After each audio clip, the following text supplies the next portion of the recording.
नमस्कार। मन की आवाज़ चैनल में आपका स्वागत है। हमारी आज की कहानी है बूढ़े पिता का फैसला। उम्मीद करती हूँ आपको कहानी ज़रूर पसंद आएगी। घर में बहुत शांति पसरी हुई थी। अगर पत्ते भी हिलते तो उनकी आहट तक सुनाई दे रही थी। उससे ज़्यादा मौन और खामोशी तो वैदई जी के मन में थी। घर में दो शख्स मौजूद थे, वैदई जी और निर्मल जी। निर्मल जी अपनी नौकरी से रिटायर थे और वे बहुत कोशिश करते कि वैदई जी का मन बहला सकें, और वैदई जी भी पूरी कोशिश करती कि अपने मन में फैली खामोशी को अपने पति के सामने जाहिर न होने दे। दोनों अच्छे से एक दूसरे का ध्यान रखते। वैसे तो दो बेटा बहू और पोता पोती हैं, लेकिन दोनों अपने परिवार के साथ बाहर रहते हैं। बस कभी कभार त्योस त्योहार में ही आना होता था बच्चों का, वरना वो भी नहीं। घर के कामों के लिए दोनों ने फुल टाइम मेड लगाई थी। दो लोगों का खाना वैदई जी खुद बना लिया करती थी। अरे सुनती हो? निर्मल जी ने वैदई जी को आवाज़ लगाई। अपने ही ख्यालों में गुम वैदई जी ने खुद को संभालते हुए बोली, हाँ क्यों नहीं सुनूंगी। बहरी थोड़े ना हो गई हूँ, माना बालों में सफ़ेदी आ गई है, आँखों में चश्मा चढ़ गया, पर कान मेरे बराबर सुनते हैं।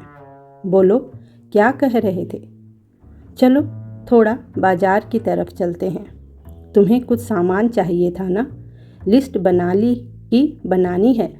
लिस्ट क्या बनाना, मुँह जवानी सब याद है मुझे। थैला रख लो, चलो बाहर निकलो, ताला लगा दूँ। वैदई जी ने अपने पति निर्मल जी से कहा। चलो चलो, मैं बाहर तुम्हारा इंतज़ार कर रहा हूँ। कहाँ चले निर्मल जी? नमस्कार खरे साहब, बस यूँ ही पास के बाजार तक। थोड़ा सामान भी ले लेंगे और टहलना भी हो जाएगा। निर्मल जी अपने पड़ोसी से बात करते हुए कहते हैं।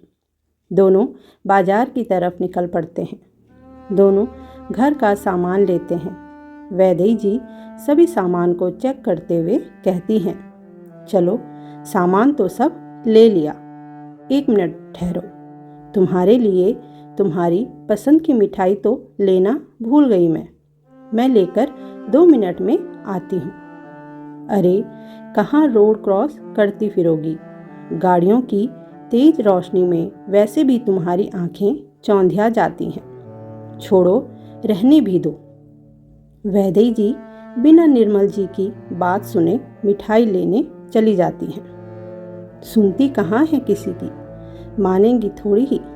चली गई। इतनी देर हो गई, आई क्यों नहीं? निर्मल जी खुद से बड़बड़ा रहे थे। ये भीड़ सी क्यों हो रही है वहाँ? कहाँ रह गई?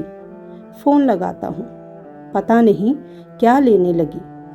कोई मिल गया होगा, बतियाने लग गई होगी।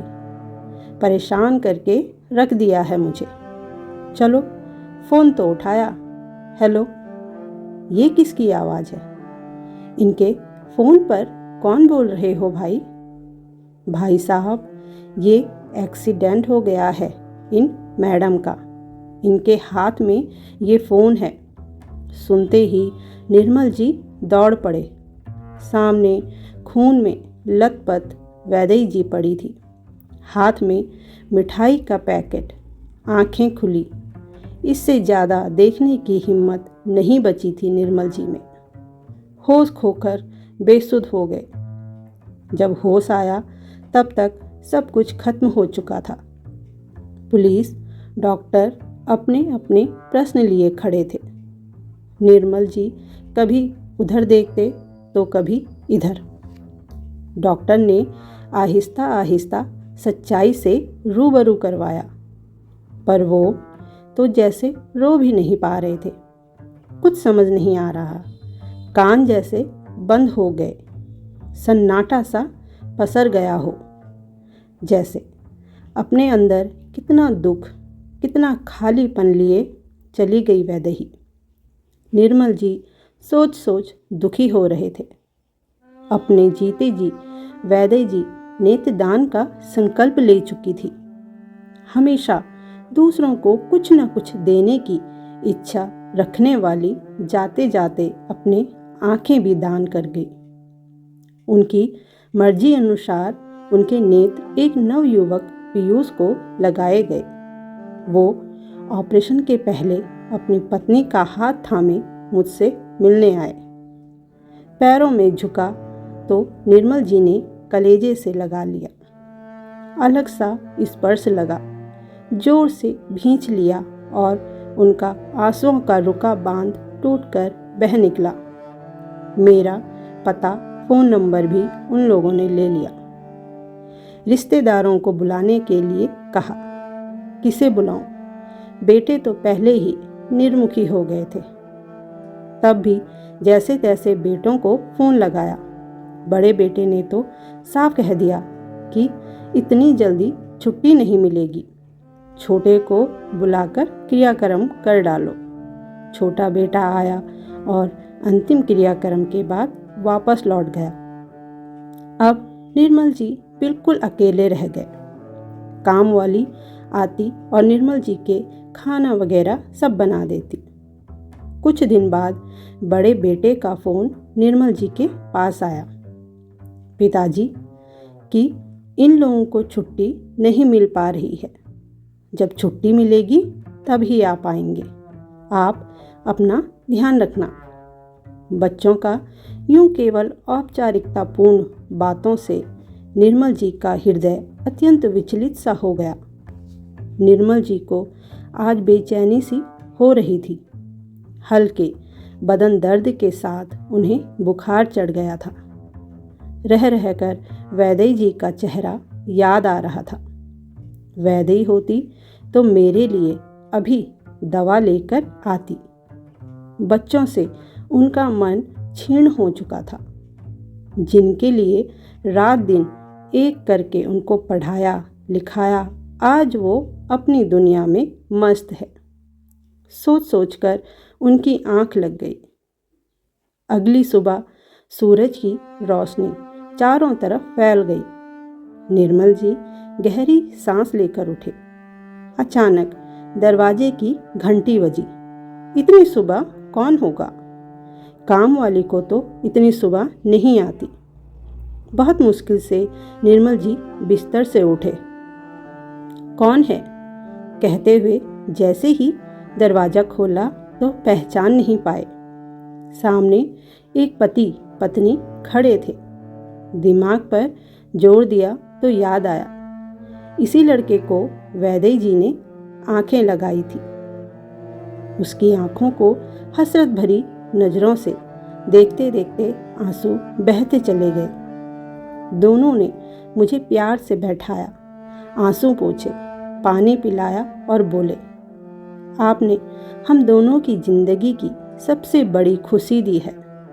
इस खुशी के लिए रमा ने बहुत लंबा इंतज़ार किया है। हम जानते हैं आपका और हमारा न खून का रिश्ता है न कोई भी संबंध, पर हम एक नया रिश्ता बनाने आए हैं। वो रिश्ता है एक पिता और बच्चों का। क्या आप हमारे पिता बनोगे? दोनों आशा और उम्मीद से निर्मल जी की ओर देख रहे थे। निर्मल जी कैसे न कहते, आखिर इस अपनेपन के लिए वो कितना तरस रहे थे। इसी अपनेपन की चाह लिए तो वैदेही इस दुनिया से चली गई। उन्होंने सिर हाँ में हिला दिया और दोनों को गले से लगा लिया। दोनों ने देखा कि निर्मल जी को बहुत तेज बुखार है। दोनों उनकी सेवा में लग गए। पीयूष जल्दी से उनको डॉक्टर को दिखा लाया और तब तक उसकी पत्नी ने निर्मल जी के लिए मूंग दाल की खिचड़ी तैयार कर दी। शाम को दोनों उनको खाना और दवा देकर ही घर गए। जब तक निर्मल जी थोड़ा बेहतर न हो गए तब तक दोनों वहाँ सुबह आ जाते और निर्मल जी का ध्यान रखते। अब निर्मल जी स्वस्थ हो चुके थे। कुछ दिनों बाद निर्मल जी के दोनों बेटे निर्मल जी को देखने आते हैं और घर आते ही मकान के बंटवारे की बात करने लगते हैं। लेकिन अब निर्मल जी एक निर्णय ले चुके थे। निर्मल जी अपनी पूरी जायदाद से अपने दोनों बेटों को बेदखल कर देते हैं और अपने मकान को पीयूष और उसकी पत्नी के नाम कर देते हैं। पिताजी, आपका दिमाग खराब हो गया है क्या? आप किसी अनजान को अपना मकान दे रहे हो। अरे, हम मानते हैं कि इन्होंने हमारे न रहने पर आपकी सेवा की, लेकिन इसका मतलब ये नहीं कि आप अपनी पूरी जायदाद इनके नाम लिख दो। माँ की आंखें लगी हैं इन्हें, तो इतना करना तो इनका फर्ज बनता था ना। कौन सा एहसान कर दिया इन्होंने जो आप ये कर रहे हो। ठीक कहा बेटा तुमने कि इनको तो वैद्य जी की आंखें लगी हैं, तो कौन सा एहसान कर दिया इन्होंने। लेकिन बेटा, ये मेरी सेवा के लिए बाध्य नहीं थे। अगर ये लोग उस दिन ना आते तो मैं कहीं किसी कोने में मरा हुआ मिलता तुम लोगों को। दिन रात एक करके सेवा की इन्होंने मेरी। जिस समय पे मुझे मेरे बेटों की ज़रूरत थी, उस समय मेरे पास केवल ये दोनों थे। और बेटा, तुम्हारी माँ तो अकेलेपन का दंश झेल कर चली गई। हमेशा उसकी नज़रें बाहर दरवाजे पर रहती कि कभी तो हो ऐसा कि उसके बच्चे उससे मिलने आए। जिस समय वैदेही को अपने बच्चों की सबसे ज़्यादा ज़रूरत थी, उस समय वो बिल्कुल अकेली थी। अरे, वो तो शायद ईश्वर को भी तरस आ गया मुझ पर। तभी तो वैदेही के जाने के बाद मेरे अकेलेपन को भरने के लिए जीवन की संध्या में अपना कहने को ऐसे मधुर रिश्ते में बांध दिया ईश्वर ने मुझे। दोनों बेटों के पास कोई जवाब न था और गुस्से में दोनों वहाँ से चले गए। निर्मल जी ने पीयूष और उसकी पत्नी को अपने घर में शरण दी और उन दोनों को अपना वारिस बनाया। धीरे धीरे समय बीता। अचानक निर्मल जी की आंखें किसी ने बंद कर दी। देखा तो अनु और ओमी खिलखिला पड़े।